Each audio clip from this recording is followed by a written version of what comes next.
agar ataupun yang mengatasnamakan Nikita itu tidak melakukan, karena ini akan merugikan Nikita sendiri.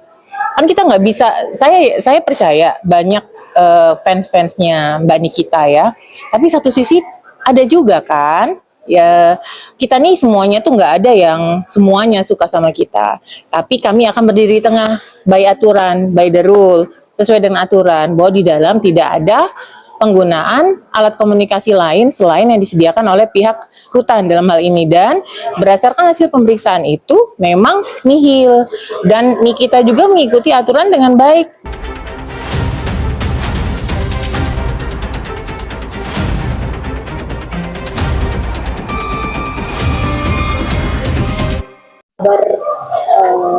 Dari lapas dari rutan Pondok Bambu kalau Nikita Mirzani mendapat tindakan intimidasi yang katanya berkaitan dengan cuitannya di sosial media mengenai kasus Jampitsus ya Bu.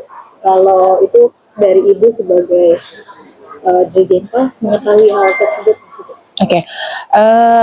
Seperti yang ditanyakan ini adalah sebenarnya kita sesuai dengan yang sudah disampaikan kantor wilayah juga, tentang keterangan yang kami dapat dari kantor wilayah bahwa pertama diawali dan memang didasari oleh tindakan rutinitas ya, penggeledahan kepada warga binaan yang menggunakan ponsel. Apakah ada yang menggunakan? Ya, alhamdulillah nihil ya.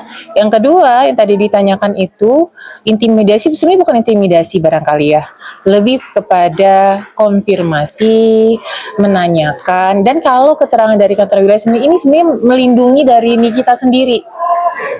Sekarang gini, cuitan itu mengatasnamakan Nikita, padahal Nikita tidak menggunakan handphone di dalam rutan. Nah, ini bagian dari kita juga melindungi rutannya, melindungi si Nikitanya juga, bahwa Nikita itu tidak menggunakan handphone gitu kan. Adapun itu adalah di bagian adminnya. Nah, ini menurut saya bijak bersosmed juga, saya rasa gini, dari pihak manapun itu yang mengatasnamakan nama Nikita di situ, saya rasa gini, Nikita kan sedang menjalani masa ya, saat ini kan masa penahanan, masa penahanan di rutan Pondok Bambu, dan itu pun dihitung juga masa ditahannya di situ.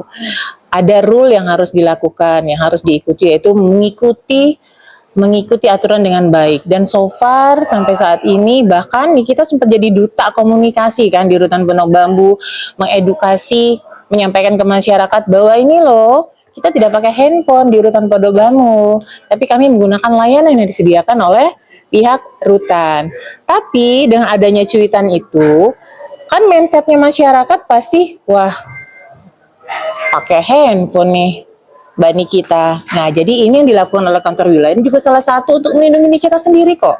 Ya, bahwa Nikita ini mengikuti aturan di dalam, dan dia tidak menggunakan handphone. Jadi kenapa ditanyakan oleh dikonfirmasi oleh pihak kantor wilayah agar itu tidak terjadi, agar ataupun yang mengatasnamakan Nikita itu tidak melakukan, karena ini akan merugikan Nikita sendiri. Kan kita nggak bisa, saya percaya banyak fans-fansnya Mbak Nikita ya, tapi satu sisi ada juga kan ya, kita nih semuanya tuh nggak ada yang semuanya suka sama kita, tapi kami akan berdiri di tengah by aturan, by the rule, sesuai dengan aturan bahwa di dalam tidak ada penggunaan alat komunikasi lain selain yang disediakan oleh pihak rutan dalam hal ini, dan berdasarkan hasil pemeriksaan itu memang nihil dan Nikita juga mengikuti aturan dengan baik, bahkan sempat menginformasikan sekali lagi menjadi duta layanan untuk layanan komunikasi untuk rutan Pondok Bambu. Ini sangat membantu sekali. Jadi gitu. Di sini yang ditekankan bukan soal cuitan itu ya Bu, tapi bagaimana mengedukasi untuk si penggunaan handphone ini ya. Betul. Dan kan kasihan Mbak Nikita, dia nggak pakai handphone, tahu-tahu ada cuitan itu. Ya, jadi seakan-akan Nikita ini tidak mematuhi aturan untuk yang nggak tahu. Ya kan, katanya kan admin. Kan nggak semua orang tahu itu admin, dan secara komennya orang-orang juga kan Nikitanya di situ berarti dia dong yang melakukan cuitan, berarti pakai handphone dong. Sebenarnya dari pihak kantor wilayah sendiri itu juga untuk melindungi Nikita, karena kan Nikita nanti masih menjalani di situ. Kita kan tidak tahu ya putusan nanti seperti apa, dan itu bukan kewenangan dari kami untuk peninjauan kembalinya kah ataupun putusan-putusan yang lain, ya. Ini kan merasa tidak adil, kita hanya diperiksa sendiri Bu, di ruangannya dia. Dan itu kan terjadi kata pengacaranya kan tengah malam, sekitar jam 9. Sebenarnya ketentuan untuk pemeriksaan itu gimana sih Bu? Atau Sebenarnya kalau ketentuan pemeriksaan itu pastinya ada pertimbangan-pertimbangan khusus. Dalam hal ini kantor wilayah ya. Untuk kantor wilayah pertimbangan khusus kenapa nih kita ditanyakan ataupun dikonfirmasi terkait apa yang ditanyakan oleh kantor wilayah. Seperti itu. Jadi tadi saya sampaikan maksudnya baik. Sekali lagi maksudnya baik untuk kantor wilayah. Adapun hal-hal yang mungkin tidak merasa nyaman atau seperti apa, yang mungkin ada tidak merasa nyaman atau seperti apa, itu saya meyakini bukan hal yang sesuatu yang disengaja oleh kantor wilayah di Jenpas DKI. kenapa Bu? Kenapa nggak sidaknya itu sekalian semua yang ada di tahanan di rutan tersebut? Kenapa hanya kita aja Bu? Mungkin jelas. Gini, kan di kantor wilayah sama kayak di Jenpas, ada pihak-pihak yang bagian pengamanan, bagian intelijen. Pastinya mereka punya pertimbangan khusus yang kenapa pada saat itu Nikita. Ya, kenapa juga pada saat itu dilakukan, kan karena kalau kami dapat informasi kan sidak juga kan dilakukan secara menyeluruh ya, walaupun tidak bersamaan seperti itu. Berarti bertahap gitu ya Bu ya? Ya pasti, karena kan karena sekarang ini Nikita memang public figure itu yang terblow up. Tapi sebenarnya PR tidak menggunakan handphone itu adalah kewajiban semua yang menghuni lapas maupun rutan, baik itu tahanan maupun narapidana yang sudah berstatus narapidana. Tapi untuk jam pemeriksaannya itu apakah memang apa Bu di sekitar malam jam 9 jam 10? Karena kan Itu dari pasti kan ada pertimbangan tersendiri dari kantor wilayah di Jenpas, khususnya di bagian pengamanan intelijen. Jadi berarti emang tidak ada intimidasi yang yang seperti dijelaskan oleh kantor sendiri ya Bu ya? Berdasarkan keterangan dari kantor wilayah tidak seperti itu, bahkan itu sendiri kan mungkin udah dijelaskan juga. Ini sebenarnya melindungi Mbak Nikita juga, ya kan? Mbak Nikita udah menjalankan semua aturan dengan baik. Terus ada lagi satu info ini gitu kan, yang mengatasnamakan Mbak Nikita. Sebenarnya seperti itu, melindungi Mbak Nikita dan juga rutan Pondok Bambu, bahwa tidak ada tuh yang menggunakan handphone, tidak ada tuh yang menaikkan cuitan-cuitan di situ, karena mereka tidak menggunakan handphone. Karena kan yang bisa naikkan itu kan yang pakai handphone kan, rata-rata seperti itu. Berarti tidak ada kaitannya dengan pengajuan PK-nya ya Bu? Oh nggak ada. Semua Kalau PK segala itu kan hal-hal yang memang hak-haknya yang bersangkutan ya, seperti itu, hak-hak yang bersangkutan untuk mau Nikita maupun tahanan yang lain itu punya hak yang sama.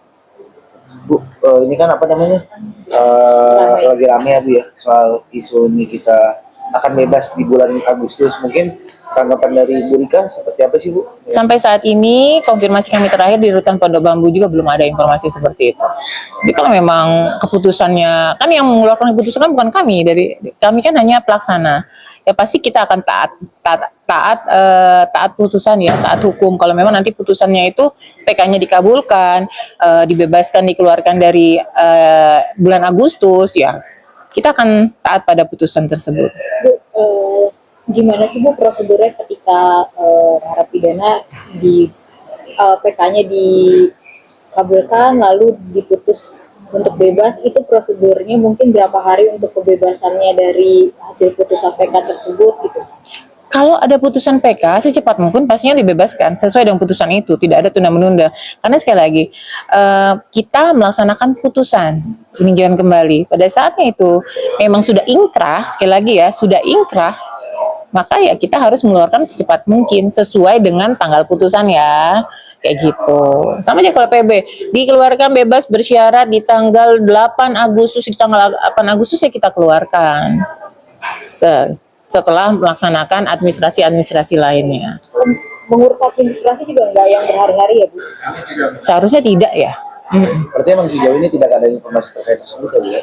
Sementara ini konfirmasi terakhir dari pihak Rutan Bunda Bumi tidak ada. Dari pihak kami juga tidak ada, belum ada. Tapi mungkin dari kondisi Nikita Mirzani saat ini setelah mendapat kemarin ramai-ramai ada pemeriksaan dan didapat intimidasi, mungkin kondisinya saat ini gimana sih? Apa jadi fokus dari lapas Rutan Pondok Bambu untuk Nikita? Gini, kita kan menerapkan perilaku yang sama kepada seluruh tahanan. Kalaupun ada tahanan yang melalui perhatian khusus, ya akan diberikan porsi khusus. Ya, khusus misalkan faktor kesehatan kah, ya Kak, atau faktor kebutuhan-kebutuhan lain. Berdasarkan kebutuhan ya Mbak ya, tapi secara aturan dan lain kita memberikan perlakuan yang sama. Gitu. Bu, tadi kan di kita dibilang kalau jadi duta komunikasi Bu ya. Nah, itu sampai saat ini kah apa emang berlangsung sampai Nikita selama ditahan aja atau gimana? Kalau itu kan memang kami dapat informasinya dari rutan ya, dari rutan, dari kantor wilayah, dan itu memang kan kalau ya sampai kapannya itu tergantung Mbak Nikita sepertinya, karena kan tidak ada sistem pemaksaan ya. Gitu. Kalau makanya kita senang banget kan lihat kemarin itu Mbak Nikita dengan caranya Mbak Nikita menyampaikan kepada masyarakat ini loh ya, kami disediakan fasilitas, kami nggak pakai handphone di dalam. Itu Ide kami juga sangat dari Nikita membantu. atau dari Rutan? Saya rasa bareng-bareng ya, dan ide itu kalau tidak ditanggapi positif oleh Mbak Nikita juga tidak akan kejadian. Maka di satu sisi ini kita terima kasih sama Mbak Nikita ya, karena kan dia influencer. Nah, kita mengharap Mbak Nikita ini akan terus memberikan influence yang baik tahanan atau narapidana di Rutan Pondok Bambu sendiri maupun masyarakat di luar kayak gitu.